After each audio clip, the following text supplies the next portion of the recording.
28 ya, 28 pegawai yang terdiri dari laki-laki 5 ya, terus perempuan itu 23.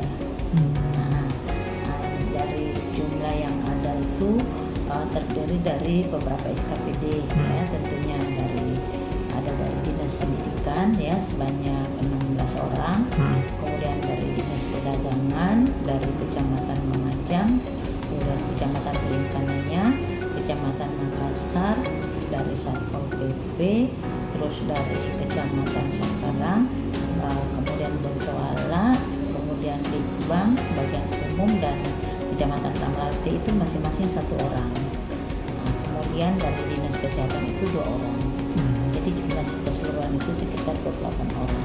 Jadi alasan mereka melakukan perceraian itu ada banyak ya faktor ya, percekcokan yang terus menerus ya, ada juga dengan alasan KDRT ya, kemudian tidak dinafkahi lahir batin, ya ada juga oleh karena adanya pihak ketiga ya, sehingga mereka merasa tidak ini lagi, tidak bisa lagi mempertahankan kerukunan rumah tangga. Kemudian masalah dikatakan lebih dominan Dinas Pendidikan, itu mungkin kalau ngelihat dari jumlah, tetapi kalau kita ngelihat dari persentase sama saja, karena dari persentase jumlah pegawai di Dinas Pendidikan tentunya dengan jumlah yang masuk sepertinya sama semua, 0,1% lah dibanding dengan misalnya pegawai di kecamatan-kecamatan yang tidak terlalu banyak dengan jumlah juga satu, kan sama, harus ada mediasi dulu.